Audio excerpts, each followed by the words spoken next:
આગળ વાત કરીએ તો અનેક મહત્વના સમાચાર મળી રહ્યા છે। નજર કરીએ મહત્વના સમાચાર પર।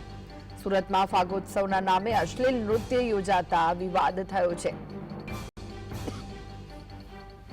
તો શિવશક્તિ માર્કેટમાં આગના બનાવના પગલે કાર્યક્રમ ન કરવા અપીલ કરવામાં આવી હતી, પરંતુ તેમ છતાં પણ કાર્યક્રમ કરવામાં આવ્યો।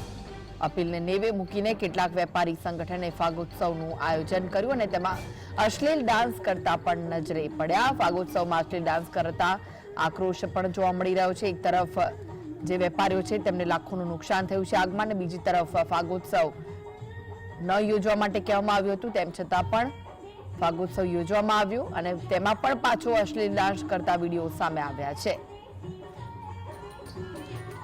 અપીલને નેવે મૂકીને કેટલાક વેપારી સંગઠને ફાગોત્સવનું આયોજન કર્યું અને તેમાં પણ પાછો અશ્લીલ ડાન્સ કરતો વિડીયો સામે આવ્યો છે, જેના કારણે લોકોમાં રોષ જોવા મળી રહ્યો છે।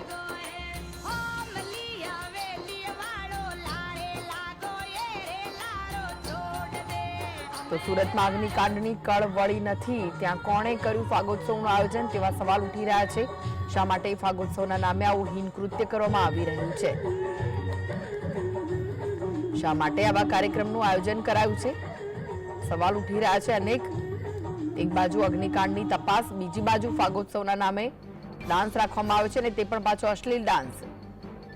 હજુ તો અગ્નિકાંડની કળ વળી નથી, વેપારીઓને લાખો કરોડોનું નુકસાન થયું છે અને બીજી તરફ અપીલ કરવામાં આવી હતી કે ફાગોત્સવનું આયોજન ન કરવામાં આવે, તેમ છતાં પણ આયોજન કરાયું। તો કોણે આયોજન કર્યું છે, શા માટે આયોજન કરાયું છે, તેવા અનેક સવાલ ઉઠી રહ્યા છે।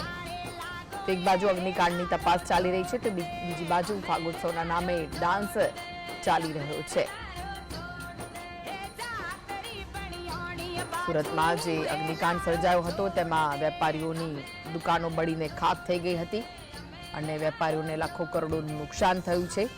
ત્યારે વેપારીઓ દ્વારા અપીલ કરવામાં આવી હતી કે આ વખતે ફાગોત્સવનું આયોજન ન કરવામાં આવે, પરંતુ તેમ છતાં પણ તેમની અપીલને બાજુમાં મૂકીને આ ફાગોત્સવનું આયોજન કરવામાં આવ્યું અને આયોજન તો કરવામાં આવ્યું, પરંતુ તેમાં પણ અશ્લીલ ડાન્સ કરતા હોય તેવો વિડીયો સામે આવ્યો છે।